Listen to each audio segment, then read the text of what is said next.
Bismillah ar-Rahman ar-Rahim. Alhamdulillah Rabbil Alameen. Wa sallallahu ala Muhammad wa alihi at-tahirin. Allahumma salli ala Muhammad wa ala Muhammad.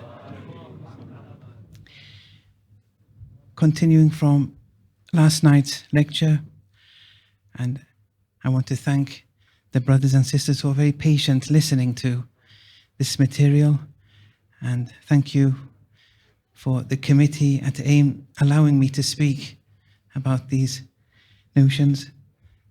Those who know me, I don't usually speak because not many audiences like to hear it, but with what I've heard about AIM and the members here and the efforts that you do, I thought maybe this is of some benefit for you. There's a holy verse in the Holy Quran which reads, وَلَقَدْ بَعَثْنَا فِي كُلِّ أُمَّةٍ رَسُولًا, that we have sent in every ummah, not in every family, in every ummah, we've sent a messenger. And here, messenger doesn't have to be the technical definition of a messenger. It can be broader. That will be explained at the end. And what was their slogan? Their slogan, Ane Abudullah, to do ibadah of Allah, to serve Allah, to worship Allah subhanahu wa ta'ala, wajtanibut Taghut, and to refrain from the Taghut. Now, Taghut can be a person, it can be a system. And whatever stops your journeying to Allah, or whatever suppresses your journey to perfection, that thing is regarded a Taghuti entity. That we want to travel towards perfection. We want to travel towards acquiring proximity to Allah. Although everyone, people, animals, plants, stones, everything is moving. And everything is moving towards perfection. But with humans, everything is moving too. Everyone. Be it the pious person or the thief, they are moving towards perfection. Because moving towards perfection is something which is predestined in everyone. Our choice is in, do we want perfection in virtue or perfection in vice? When the thief wakes up in the morning and says, I want to steal from X place, that's what he believes where perfection lies in. And that's perfection, though, in vice. So they're moving backwards. We're moving towards perfection, whether we want it or not. It's not our choice. Everyone is moving towards perfection. But we want to move and be more and more perfect in virtue. That's where the battle is. And in this journey to perfection in virtue, whatever is an obstacle to our journeying towards perfection, whatever is an obstacle or suppresses you and doesn't allow you to attain to this perfection and actually leads you to perfection in vice, that is called Taghut in the Quranic terminology. That is Taghut. All the prophets came saying, servitude of Allah and refrain from the Taghut. Servitude of Allah is living La ilaha illallah. We have to live it. Academically, we understand it, and then it has to enter the heart. We have to have a lifestyle whereby La ilaha illallah is in control, not anything else. There are many things in a nation's lifestyle which doesn't allow you to incorporate La ilaha illallah. For example, mortgages or loans. These things which certain powers are controlling the masses by means of these loans and mortgages, these things compromise your La ilaha illallah. It compromises your Tawheed. It compromises your tawakkul upon Allah. Even if it's a halal mortgage. And you'd be surprised. People calling me. For 20 years they've been paying a mortgage. And for 20 years it was only interest. Haram. And they're religious brothers. For 20 years they've been paying interest. For some of them it's a second house, a third house. Now these are haram. That interest, a fifth of it, is not yours. You have to give it to the imam.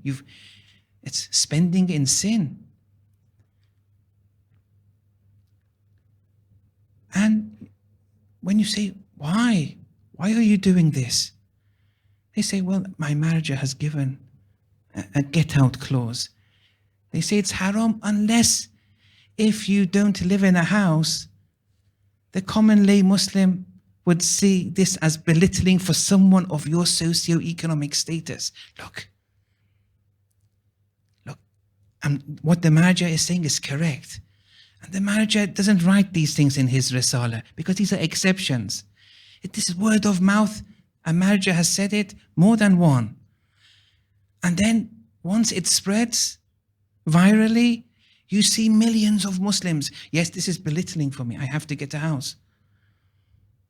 Look at the fellow British people here. They have good jobs on Fleet Street or Oxford Street or whatever, and they're renting. Why don't they say this is belittling? Why do you say it's belittling? How is it belittling for you to rent a halal rent, but getting 20 years of interest, that's not a problem? See, when you see, Hayhat minna adhillah, never to humiliation. Don't give me this slogan. We're all drowned in sin. Even if the mortgage or the loan was a pure halal type, even if that's the case, you're compromising your Tawheed. You're compromising your tawakkul upon Allah, because whether you like it or you're preoccupied with this. Your reliance upon Allah is lessened. You're relying on other than Allah. In practice, you're relying upon other than Allah. Giving charity is mustahab, but asking for money, charity, is makruh. Look, the act of asking for is makruh because it's compromising your Tawheed. The lifestyle in countries like England and America, especially these two and a few countries in Europe and even in the East, but to a lesser degree, the lifestyle is an anti-La ilaha illallah lifestyle. It's very difficult to maintain practical Tawheed in such countries. That's one threat. The prophets have come to teach you this. But then, wajtanabut Taghut. This is another problem now. Because we're living under systems which, that journeying towards perfection, they don't want it. They'll do anything to stop it. Wherever there's a threat to them, they'll stop it. Yes, Allah ilaha illallah, which isn't a threat, they know when it's not a threat. Actually, they will aid you saying La ilaha illallah in those cases. One example of this is why centers want to be part of a charity commission. Look, never to humiliation. Look at the belittling status here. A center, an Islamic center, any given Islamic center, which wants to be on the caravan of Hussein alayhi salam, they become part of a charity organization. That charity organization is Her Majesty's organization. You're bowing down to Her Majesty. Why? Because you're obeying them. Who is the charity commission? Why should they tell you what to say, what not to say? Isn't this belittling? Yes, they will give you benefits as a charity commission, but it's with a cost. The cost is your religion. The cost is you not refraining from the Taghuti system. You're helping them, and they are limiting you. What you can do, what you can't do. What you can say, what you can't say. That's a theoretical, what I'm telling you is a theoretical principle to bear in mind. But I have to add this. When a representative of a leader or a manager opens a center and they make it a charity commission, we have to obey these representatives. There may be something we don't know. According to first principles, we don't accept it. But if they are doing it, for example, if they are the leader's representative, we obey. We don't question it. They know better than us, maybe. There are some things we may not be in the picture. We can give them some statistics and facts, but maybe there's something behind the curtain. So you have to always I'm trying to speak in a balanced manner. But this wajtanibu taghut,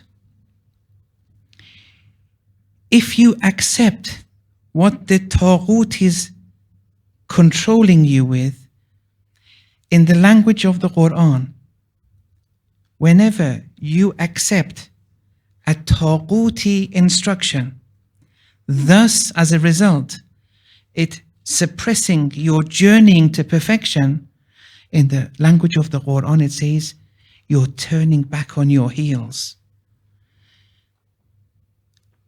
Inqalabtum ala a'ghabikum. This is a very key phrase. We need this here in this discussion today. Are you turning back on your heels? When you do something in the same direction as what the Taghut wants and how the Taghut is limiting you, and you're going in their direction, you're turning back on your heels. This is the Quranic phrase.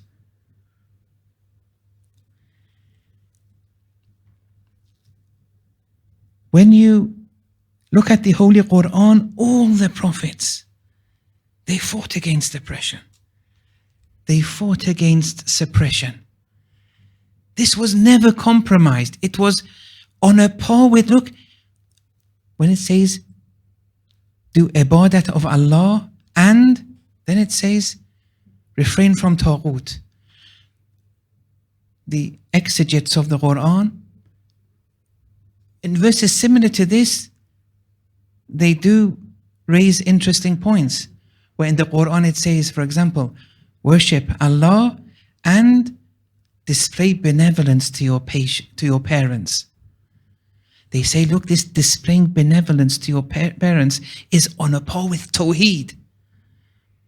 And then many things emanate from this. The quickest way to Allah's proximity is through your parents. There are some tariqas based on this. Although it's almost extinct these days. But there used to be these tariqas where the tariqa was based on this, that you be a slave to your mother. That's it. And the aim was for your mother, you want to do medicine, she says, graphic design, you say, okay. You want to do this, okay.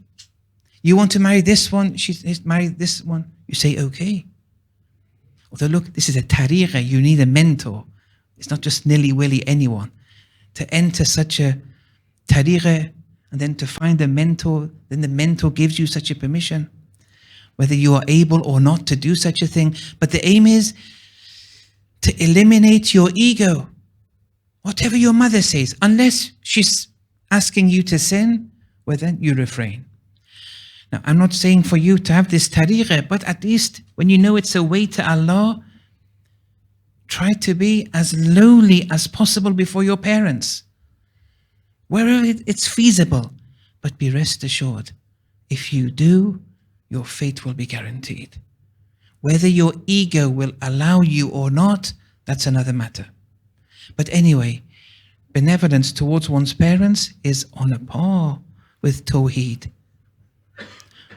The same holds here. The same holds here. Fighting against the Taghuti system is on a par with Tawheed. You can't have La ilaha illallah but not fight. But when we fight against the Taghuti system, it's not the same as when the Marxists fight or the other non-Muslims fight against oppression. Many of the protests that we have, if you look from the outside, you won't be able to tell the difference, because the slogans are the same, just like the Marxist. Your protest has to be based on La ilaha illallah. This fighting against the Taghuti system, it's something which has to emanate from La ilaha illallah. La ilaha illallah. Only Allah gives me the protocol. No one else gives me a protocol. To the extent that you abide by the protocols and instructions and laws of a Taghuti system, to the same extent, your Rabb is them. It's not Allah. When the Pharaoh said, I am the Rabb, the Pharaoh believed in God. He knew what God was. But he said, I am your Rabb. He used the word Rabb, not Allah. Ayatollah Jawadi Omni said, because Rabb means someone who gives a protocol of salvation to you. Only Allah can be Rabb, and He's given His protocols in the Quran. To the degree you deviate from these protocols, and then you go under the Rububiyyah, the lordship of other than Allah, look, you've contaminated yourself. It's not conceivable. Islam without fighting against Taghut, it's inconceivable. The medium through which La ilaha illallah manifests maximally is when you get rid of the Taghuti system, not enhance it. To the degree you enhance a Taghuti system, you've compromised on La ilaha illallah. You're paying taxes, for example. Part of these taxes are for hospitals. Okay, that's good. It may be for orphanages. It's okay. But a part of it is for the defense sector, a Taghuti defense sector. You know, in World War II, they killed 9 million Iranians in Iran. I don't know why this never is mentioned. This is all documented. At the time of the revolution, Iran, the population was only 25, 30 million. How can a country like Iran only have a population of 25 million? It's very little. What happened to the population? And it was in the British army.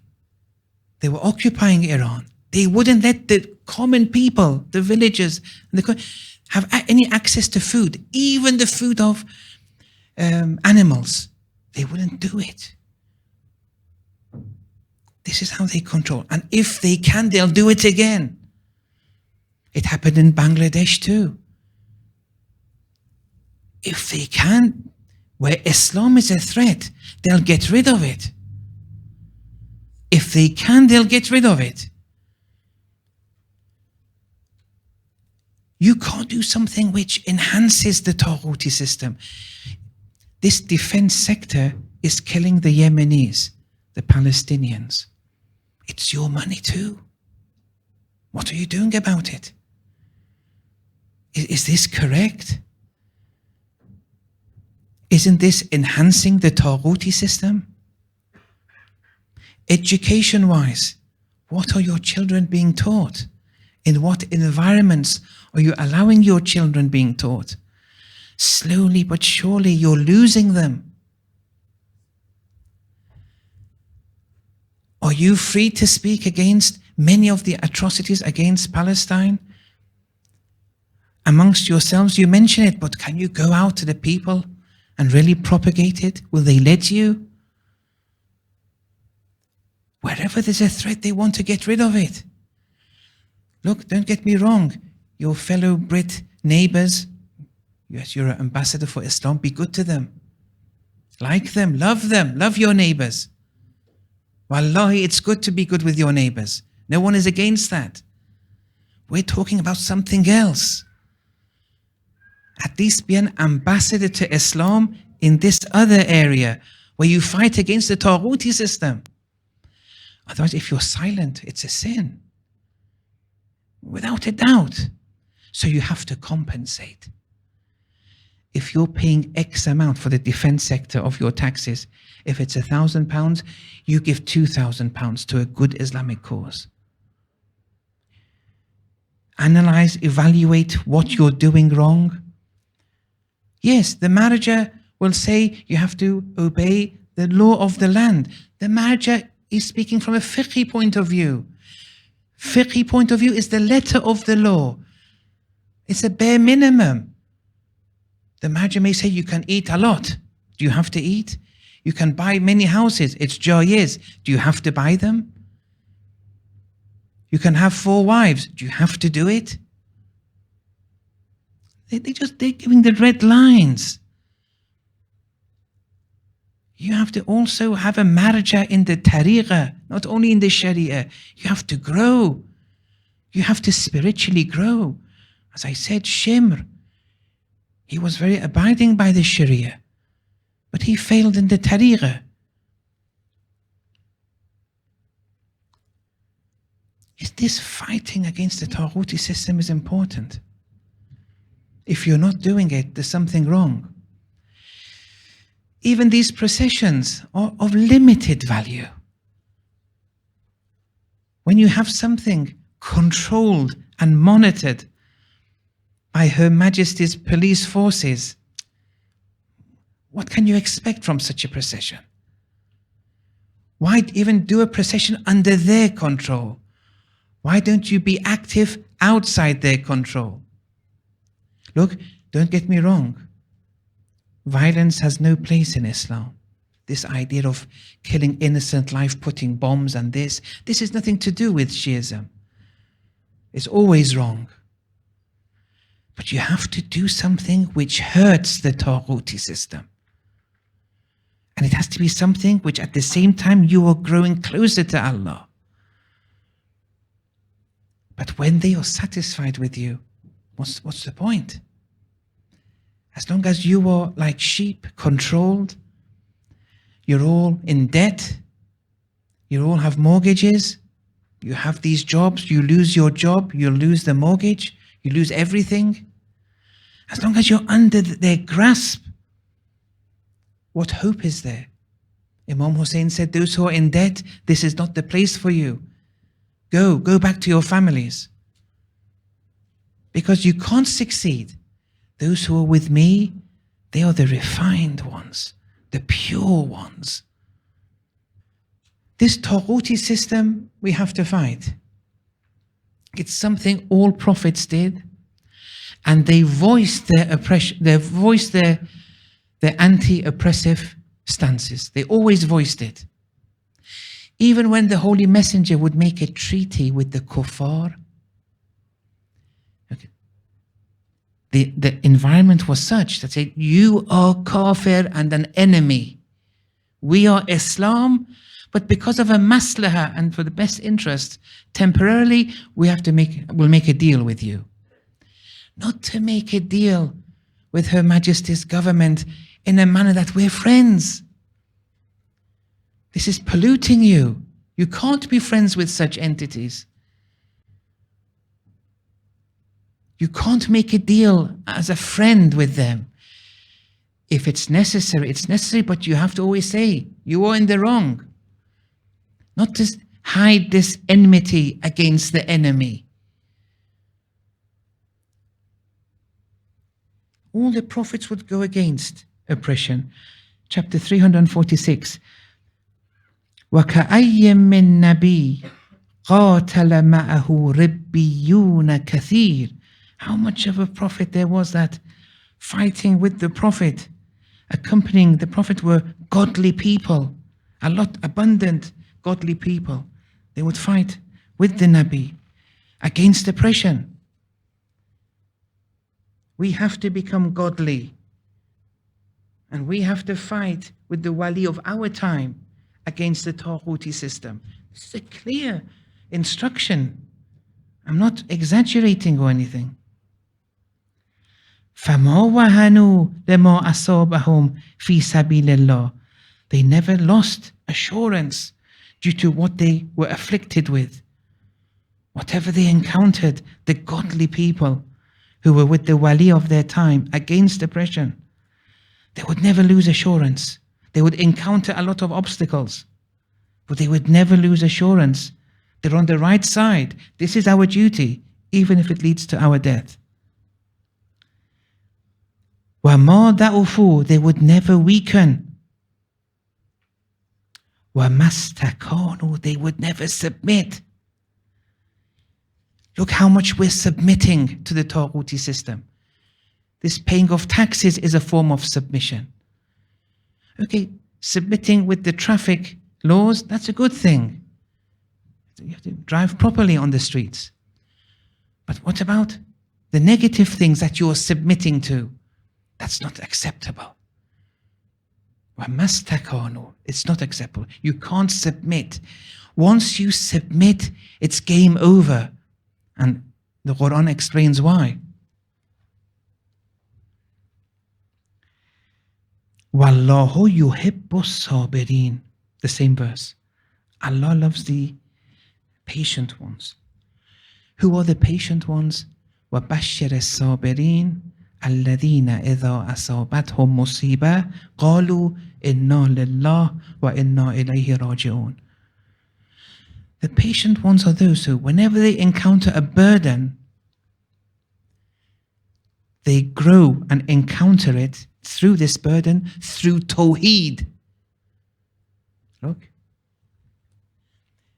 These ethical values that we have, someone may be patient and may be good-tempered because of their genes, because of their hormones. They've inherited it from their parents. That's not of any spiritual value. But if you're patient, and this patient emanates from La ilaha illallah, practically. They steal your money, you say, all wealth is Allah's. It wasn't mine in the first place. Get your right back, but don't complain or groan over it. Through Tawheed, you are patient. People swear at you and disrespect you. Why? Don't get disappointed. Innal izzata lillah jami'a. You're struggling with some basic means to fight the Taghut. Don't give up. La ilaha illallah tells you, Innal quwwata lillah jami'a. No one but Allah grants you honor. No one but Allah can grant you strength. This government can't grant you honor. Don't be fooled when they give you prizes and certificates. Don't be fooled. You're being deceived. Only Allah can give it. And then you attach to these prizes and certificates and benefits. These ethical values have to come from La ilaha illallah. Some people say Islam is a religion of humanity. Look, wallahi, this is humiliating. Never to humiliation here. What do you mean a religion of humanity? Humanitarianism, even the kuffar can be humanists. Islam is a religion of humanity? How? Where did you get that from? Islam is Tawheed. If we are patient, if we are just, if we are generous, if we are honorable, it's through our Tawheed, not through other than Tawheed. That's not a true monotheist. And then they say, that Imam Hussein said, at least if you're not brothers in religion, at least be brothers in humanity, or we're the same in creation and everything. Look, that's the lowest of the low. Imam Hussein was speaking with the enemy. He's saying, at least if you're not a Muslim, at least have that. That's the lowest level. Don't introduce Islam with the minimum.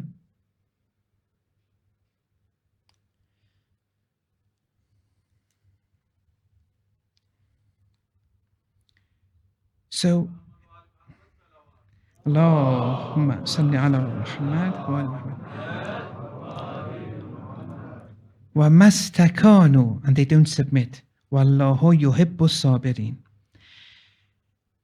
Don't submit either in doctrine, and don't submit to them in action. When you give in to the Taghuti system, whether you want it or not, your aqa'id will change over time. And your practices will change over time. Don't submit. This is all through Quranic deduction. I'm going to explain it. Chapter 340. Ya ayyuhalladhina amanu in tuti'u alladhina kafaru yaruddukum ala a'qabikum. The key phrase again. If you obey the kuffar, like here and the government, they will make you turn back on your heels. That code phrase. What did that mean? That you go backwards. Your journey to perfection will be suppressed. If you what? If you obey, well, here, when you live here, you're obeying them in many uncomfortable domains. And the result is that they will make you turn back on your heels. فَتَنْقَلِبُوا خَاسِرِينَ. They'll make you transform as losers at the end. Your fate, you'll be a loser. Some people say, let's build communities. And then maybe generations later, from what we've built in this Darul Kufr, they will benefit and Islam will thrive. And first of all, are we allowed to do something that for maybe future generations, but at the same time neglect half of Islam? And then what guarantee is there that future generations will be true, thriving Muslim communities? Be rest assured it will be American Islam many generations from now. Even now it's mostly American Islam. And American Islam is where suppression of the Taghut is not highlighted. Where the suppression of the Taghut is compromised. That's American Islam. And once you are under the auspices of American Islam, they will love you. They will praise you. If you obey them, they'll make you consigned to what they want and turn back to Islam. Your fate is definite. You're a loser. You're going to be a loser. These ideas of small communities building and building, we don't have it as a strategy in the Quran. Now, someone may say, well, once upon a time in one of the imams in one particular year, in one particular instance, the imam did something, and from that small thing, they're making a strategy for the Muslim ummah. Look, stick to the Quranic instructions here. Look, even these interfaith dialogue and everything, what's the purpose? Well, let's get to know one another. How high is that in the priority list? What's the purpose of it? I'm surprised sometimes. And then they bring Imam Khomeini's name. He did it. Where did Imam Khomeini do such a thing? Whenever Imam Khomeini would interact with an Orthodox Christian, Armenian Orthodoxy, which were in Iran, whenever he would correspond with the Pope, John Paul II, the letters exist. The correspondence between the two exist. Those letters are, why are you silent in the face of oppression? Not, let's get to know one another. What? This is wrong. It's a waste of time. Maybe one day, when it's true Muhammad and Islam in control, okay. It's a good idea maybe. But not now. This energy spent on these interfaith interactions, at least I don't see the purpose. Although I'm leaving room, place, maybe you can convince me otherwise. I'm not saying it's 0%, but I'm saying, don't get me wrong, in the hierarchy of things, this is not a priority for us right now. We have much bigger problems. And if you want to follow Imam, he would, when he's corresponded with the heads of Judaism and Christianity in Iran, and even the head of the Catholic denomination of Christianity when he was alive, and that was John Paul II, it was all in the line of fighting against Taghut. And he was questioning, why don't you do it? Why are you silent? Why are you silent? And this shows if we are silent too, we become Christian. Why? The next verse of the Quran, look. Another verse of the Quran, look. All this is, I'm trying to follow it smoothly. Ya ayyuhalladhina amanu, chapter 5. La tattakhidhul yahuda wan nasara awliya. O believers, don't take Christians and Jews as your guardians.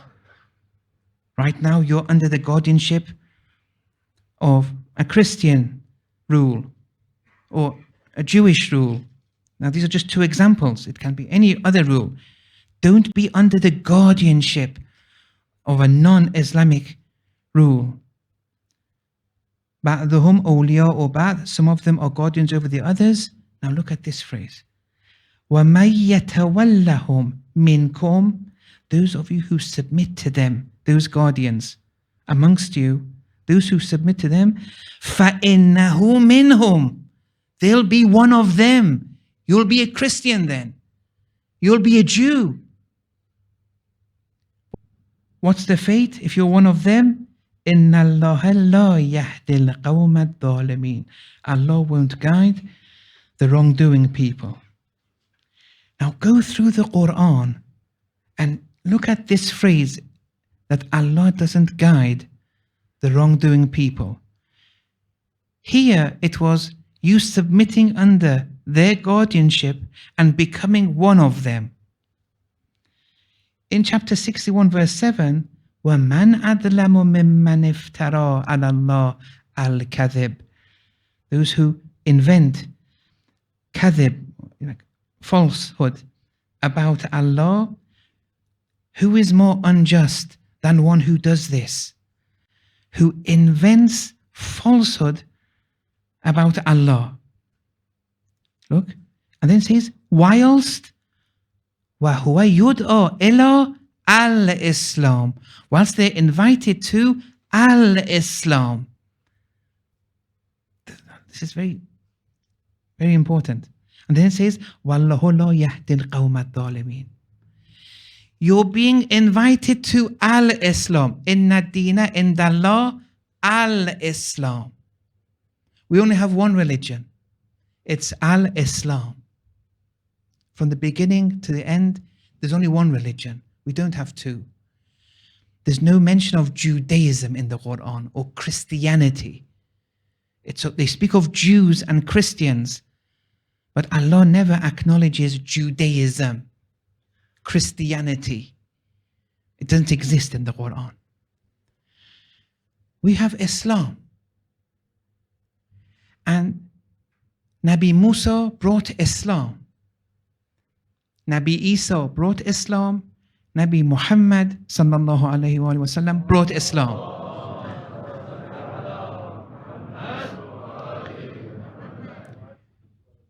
So this Judaism that the followers of Nabi Musa say and claim, in reality Judaism equals Islam plus a number of distortions. It's a very delicate point, this. Just bear with me. Christianity equals Islam plus a number of distortions, a number of falsehoods. Zoroastrianism equals Islam plus a number of distortions. So a Jew is in reality following a distorted Islam. A Christian in reality is following a distorted Islam. Now me and you too, we are following a distorted Islam. When you give in to the Taghuti system, when you submit to them, when you obey them, they will make you turn back on your heels. And then your Islam will be accompanied with a number of distortions. And here's who is more unjust than one who creates a falsity about Allah whilst they are invited to Al-Islam. Al-Islam is the true Muhammadan Islam without any distortions. But how we are living, our Islam is also distorted. And one of the reasons is because we're obeying the Taghut. It makes you one of them. When you're one of them, your Islam is distorted by default. Now, this is very clear. It's explicit in the Quran.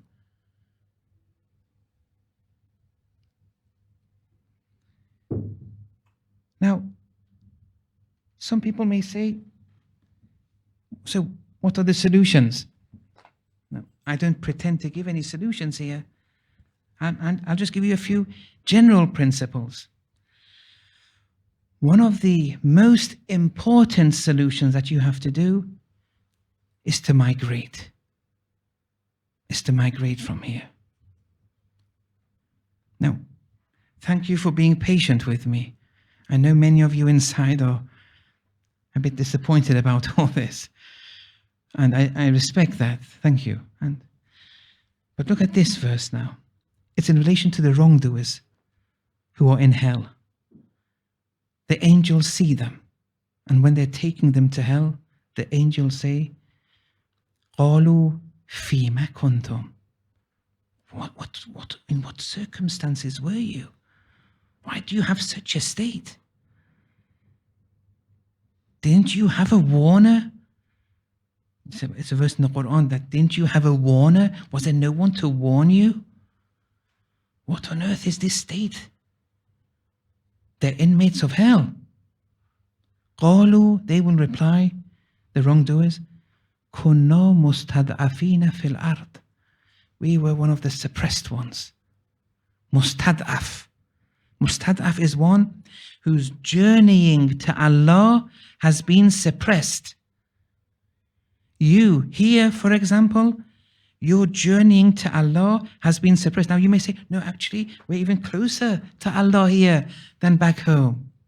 Look, that's a mirage you're living in. It's a mirage you're living in. Because you're not practicing true Islam. If you were to practice it, you would see, but whilst invited to Al-Islam, you're rejecting Islam. You're going against its explicit instructions. This is a satanic deception that you think, oh, here's much better than back home. It's very wrong. And the reason they say it is traced back to their being drowned in the dunya. At the end, it's all, they're drowned in the dunya. What state is this you're in? We were one of the suppressed. As if that's an excuse. Look, you've all heard of the questioning of the angels. Say, Man Rabbuk, who is your Lord? Man Nabiyyuk, Ma Kitabuk. You've all heard of that. These are ahadith. These are all ahadith. But all of these questions which are in the ahadith are under the umbrella of this Quranic verse. Here, you don't see them in the Quran, these ahadith. But here in the Quran, it's telling you how the angels are going to question you. This is explicit now. What are you doing? Why are you like this? Didn't you have a warner? We were one of the mustad'afin. And then the angels say, قالوا ألم تكن أرض الله واسعة. Wasn't the earth spacious enough for you? You had to come in this small island. This very small island. This was your safe haven? Never to humiliation. Look, it's belittling. Of all this vast, expansive earth, you had to come to the center of the Taghuti system. And then they say, well, we were escaping prosecution, we came here. Prosecution from who? Okay, so you were scared then. You were scared for your life. It's okay. Confess. So you were scared. You didn't want to become shaheed. You were scared. And you came here. Is it all solved now? You're now enhancing the Taghuti system. Those who you were scared from got their instructions from the Taghuti system you are paying for. Now, don't fool yourself. I can't accept this idea. No, sometimes you're a collaborator for the Taghuti system. Oh, well, that's wrong. You're right to escape from there. I would too if I was a collaborator of the Taghuti system. Because now when they go and leave the country, you're not going to be treated nicely, rightfully. These collaborators, not all, most of them fought against country and religion. They were enhancing the Taghuti strategy in the East. Look, these are important. But my point is, you could have gone somewhere else.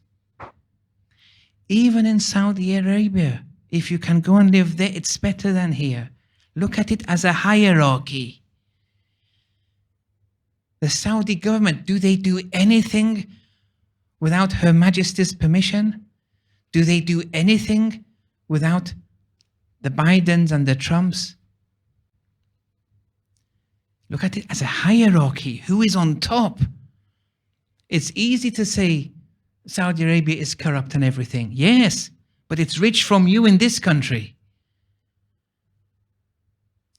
UK and America, it's problematic. Living there is problematic. I don't see, unless you compensate.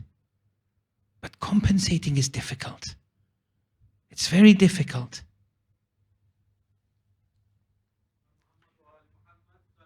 Allahumma salli ala Muhammad wa ala Muhammad. I usually speak for 40 minutes. Sometimes a bit more, sometimes, but this time they said 1 hour and they brought the clock and put it in front of me. So I still have 6 minutes, you have to bear with me a bit. No, but salawat is good, but if it's a code for me to end, I have to go another 6 minutes. And therefore, the angels say, قَالُوا أَلَمْ تَكُنْ أَرْضُ اللَّهِ وَاسِعَةً. Wasn't the earth spacious for you? فَتُهَاجِرُوا فِيهَا. for you then to migrate in. And look, the instruction to migrate is given. فَأُولَٰئِكَ مَأْوَاهُمْ جَهَنَّمْ. These people, their refuge is hell. Look, the severity of the matter. Now, I'm not saying everyone to go to Iran. That's an ideal. Some say, well, we can't get citizenship. Well, okay, yes, you're right. The immigration laws in Iran, it's still backward. After 40 years, it hasn't improved. Look how in England, they have 700,000 Poles, nearly 5 million Indo-Pakistanis, 1 million Iranians, all these they're working for the economy, they're working in the hospital sector, they're working in business sector, they're growing through these. But we have to bring 1 million Lebanese, 1 million Khojas, 1 million Iraqis. Let the revolution become young, thrive again. When it's only Iranians, there's problems to this. But that's another discussion altogether. But I agree. But still, if you can go to Iran, it would be very noble. Yes, you want to earn a living and you can't earn in Iran, maybe. If you can earn, there's a way of a livelihood, Iran would be ideal. But for many, that's not feasible. Yes, sorry. No, it's okay. The example that you mentioned earlier about the interest and the mortgage. Yes. The banking system in Iran is worse than here. Yes. They charge 18%. Yes. On the mortgages. Yes. And they follow. Yes, you're taking my time here. Yes. What I'm saying is that Yes. you're advising the system that is already under control of the dollar system. Yes. There is no way. Yes. No, you're right. And it gets worse when you go. Yes. No, it's a legitimate point, but the conclusion he wants to make is wrong. We have to migrate. We have to escape. The hierarchy of oppression, have that in mind. But you run away to something that yes. Allahumma salli ala Muhammad wa ali Muhammad. What the brother is saying is correct. There's a share of truth here, but the conclusion is wrong. Oppression is oppression. Iran is led by a wali, Imam Khomeini, and he is a just leader. If you were to say, is Iran and Islam in Iran 100%? I agree with him. We have many faults there. Yes, Iran, this revolution in Iran, it's still in its early days. It's very difficult. Inshallah, with the new president and everything, we'll see changes, inshallah. But I don't want to make this a political thing about Iran, but you're living under a wali there. There are many difficulties in Iran at present. He's alluded to one of them. But the idea of migration is something else here. The challenges we have in Iran with the banking system, he's mentioned, he's right. Even Ayatollah Jawadi Amuli has said it. Although the Guardian Council has for now tried to compensate with Islamic transactions, but the weakness is still there. And what he's saying is totally right. But it doesn't take away from the fact that this tyrannical government in the UK is spilling the blood of Muslims. If they can, they'll do it in Iran, in Iraq, in Lebanon, in Palestine, in Yemen. And if we live here comfortably, we are aiding in this. And you're going to be one of them. And when you're one of them, God forbid, you're going to go against the leader. You're going to go against the wali of the time. And here there are some things I can add, inshallah, in the third. I just want to finish, with your permission, this last 1 minute. But thank you for the comment. Oh yes, and then some people say, well, look, we were born and bred here. For example, converts. All we know is England. It doesn't make a difference. It doesn't matter whether you're a convert or not a convert.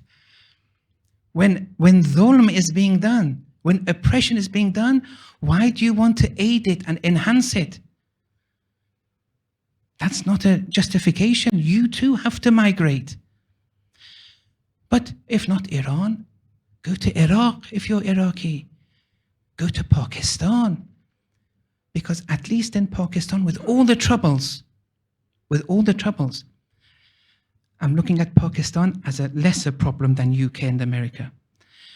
In Pakistan, the obstacles for you to live an Islamic life, the obstacles are less. Your journeying to perfection is not always halted. Okay, you may not get a good house, a good car, but your journeying to Allah has less obstacles. In Iraq too, it's very messy there. It has many problems. But who says you have to be involved? At least go and live in an environment where you can live an Islamic life and not be interrupted by Taghuti interferences. And this applies to all other countries, at least if not Iran. Look, it's a degree. The number of obstacles in each country, some are more, some are less. But UK and America, when Imam said, Rahmatullah alayhi, Shaitan Buzorg, yes, that's the great Shaitan. He is our wali. We take our line from him. All the oppressions, it's all traced back to this. And then we live here under them and satisfy them and help their economy. Is that allowed? Okay. Finally, one last verse, and I'll continue from this verse, inshallah, tomorrow. وَمَا مُحَمَّدٌ إِلَّا رَسُولٌ.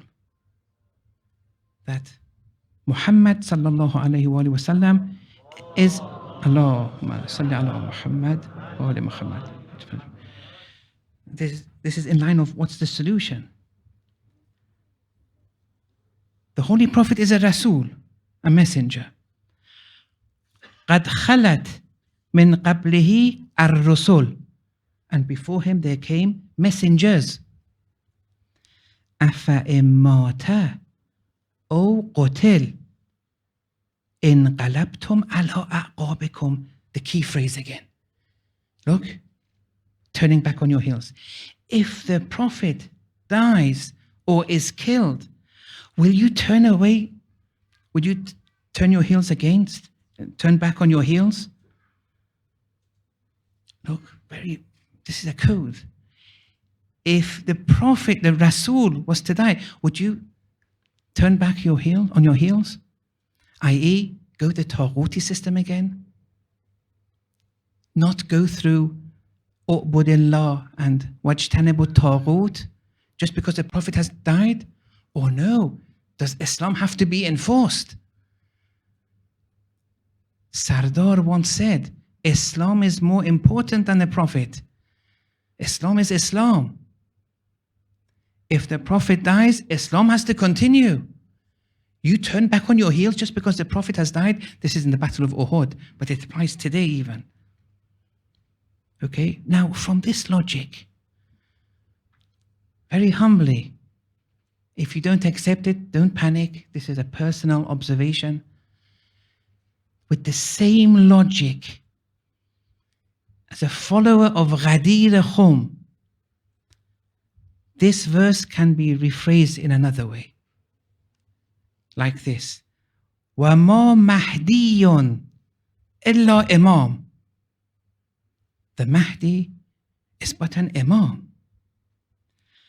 قَدْ خَلَتْ مِنْ قَبْلِهِ الْأَئِمَّةِ. And before this Imam, there were other Imams.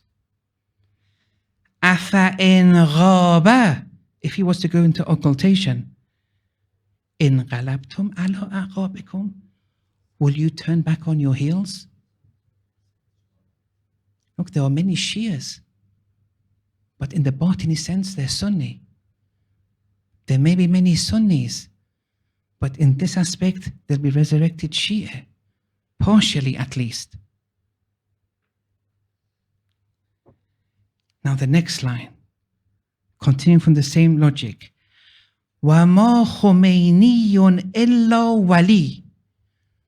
Khomeini was a wali, a guardian. قَدْ خَلَتْ مِنْ قَبْلِهِ الْأَوْلِيَاءُ. And there's always been walis before him. أَفَإِن مَاتَ أَوْ قُتِلَ.